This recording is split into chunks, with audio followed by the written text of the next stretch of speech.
नमस्कार। हमने अपने पिछले अध्याय में हमारी हिंदी की पाठ्य पुस्तक रिमझिम के अंतर्गत खिलौने वाला नामक शीर्षक कविता पढ़ी थी।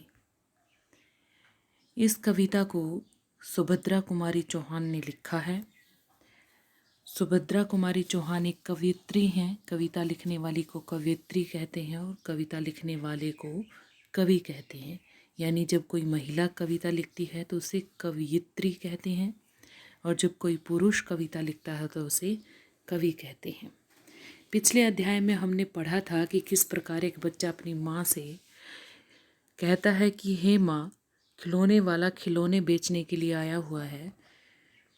वो खिलौने वाला क्या क्या लेकर आया है, ये सब बातें हमने उस कविता में पढ़ी थी। तो आज उस कविता का बचा हुआ जो अंश है उसको हम पढ़ेंगे। यहाँ पर बच्चा अपनी माँ को बताता है कि माँ सरला अपनी माँ से कहती है कि एक साड़ी ले लो। क्या माँ, खिलौने वाला भी कभी साड़ी लेकर आता है? साड़ी तो वो कपड़े वाला कभी कभी दे जाता है। अब आगे बच्चा देखिए माँ को क्या कहता है। अम्मा तुमने तो ला करके मुझे दे दिए पैसे चार, कौन खिलौना लेता हूँ मैं, तुम भी मन में करो विचार। बच्चा अपनी माँ को कहता है कि माँ, तुमने मुझे 4 पैसे ला करके दे दिए हैं। अब तुम भी अपने मन में सोचो कि मैं कौन सा खिलौना खरीदता हूँ। तुम सोचोगी मैं ले लूँगा तोता, बिल्ली, मोटर, रेल, पर माँ यह मैं कभी न लूँगा, ये तो हैं बच्चों के खेल।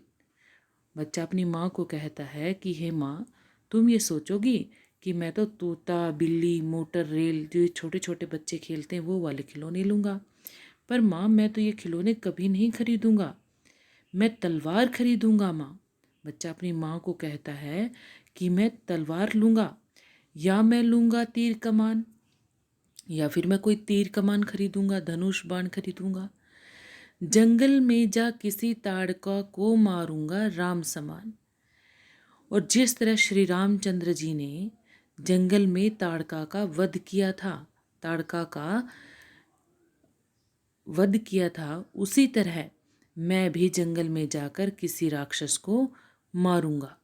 तपसी यज्ञ करेंगे, असुरों को मैं मार भगाऊंगा। तपसी यानी तपस्या करने वाले जो ऋषि मुनि हैं वो हवन करेंगे, यज्ञ करेंगे और मैं उन्हें तंग करने वाले राक्षसों को मार कर भगा दूंगा। यूं ही कुछ दिन करते करते रामचंद्र बन जाऊंगा और इसी तरह राक्षसों को मारते मारते कुछ ही दिनों में मैं श्री रामचंद्र जी की तरह बन जाऊंगा, रामचंद्र बन जाऊंगा। यहीं रहूंगा कौशल्या, मैं तुमको यहीं बनाऊंगा। तुम कह दोगी वन जाने को, हंसते हंसते जाऊंगा। वह कहता है कि श्री रामचंद्र जी की माता का नाम कौशल्या था, तो उन्हीं की तरह मैं तुम्हें कुछ दिनों में रामचंद्र बनकर दिखाऊंगा। और हे माँ कौशल्या, मैं तुम्हें यहीं अपनी माँ कौशल्या बनाऊंगा। जिस तरह श्री रामचंद्र जी की माँ कौशल्या थी उसी तरह मैं रामचंद्र बन जाऊंगा और मेरी माँ फिर कौशल्या बन जाएगी। तुम कह दोगी वन जाने को, हंसते हंसते जाऊंगा। और यदि तुम मुझे वन जाने के लिए कहोगी तो मैं भी हंसते हंसते राम जी की तरह वन में चला जाऊंगा। फिर अचानक बच्चे को याद आता है, बच्चा सोचता है, पर माँ तुम्हारे बिना वन में मैं कैसे रह पाऊंगा? कि हे माँ, जंगल में तुम्हारे बिना मैं कैसे रह पाऊंगा? मैं तो तेरे बिना रह ही नहीं सकता। दिन भर घूमूंगा जंगल में, लौट कहाँ पर जाऊंगा? अब जिस तरह गांव में, शहर में, मोहल्ले में, जहाँ भी वो लोग रहते हैं, यहाँ पर सारा दिन घूम के अंत में मैं आपके पास आ जाता हूँ, लेकिन जंगल में मैं सारा दिन घूमूंगा और अंत में मैं लौट कर कहाँ आऊँगा? किससे लूँगा पैसे? रूठूंगा तो कौन मना लेगा? और मैं किससे पैसे मांगूंगा? किससे जिद करूँगा और कौन मुझे नाराज होने पर मना लेगा? कौन प्यार से बिठा गोद में मन चाही चीज़ें देगा? और तुम्हारी तरह कौन मुझे प्यार से गोद में बैठाकर मनाएगा, मेरी मनपसंद चीज़ें मुझे देगा? अब बच्चे को क्या होता है, पहले तो वो कहता है कि तीर धनुष कमान लेकर मैं श्री रामचंद्र जी की तरह जंगल में जाऊंगा, राक्षसों को मारूंगा। परंतु अचानक उसे याद आता है कि जंगल में तो मैं अकेला हो जाऊंगा, जंगल में मेरे साथ कोई नहीं होगा, तुम्हारी तरह कौन मुझे मनाएगा, कौन मुझे पैसे देगा। तो ये बातें सोचते हुए वो अपनी माँ को क्या कहता है, देखिए आगे।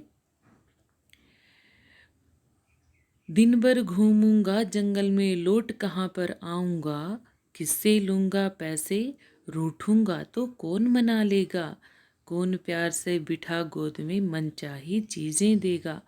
हे माँ, तुम्हारी तरह प्यार से गोद में बैठाकर कौन मुझे मनाएगा, कौन मुझे मेरी मनपसंद चीज़ें देगा। तो अंत में वो क्या कहता है, बच्चा अपनी उसी बचपने में लौट आता है और उसे याद आता है कि मैं तो अपनी माँ के बिना रह ही नहीं सकता हूँ। बेटा, आशा करती हूँ कि आप सबको ये कविता अच्छे से समझ आई होगी। आप लोग इस कविता को गाकर याद भी करें। जैसा कि मैंने आपको पहले भी कहा था, आप इस कविता की एक वीडियो बनाएं और वीडियो बनाकर मेरे पास भेज दें। और आपका गृह कार्य क्या रहेगा कि आप लोग जो इस कविता में आपके लिए नए शब्द आए हैं, आप उन नए शब्दों को अपनी कॉपी में लिखेंगे। और यहाँ पर अंत में जैसा कि आप यहाँ देख भी रहे हैं कि जो इस कविता की जो कवियत्री है वो कौन है, सुभद्रा कुमारी चौहान। आशा करती हूँ कि आप सबको ये अच्छे से समझ आ गया होगा।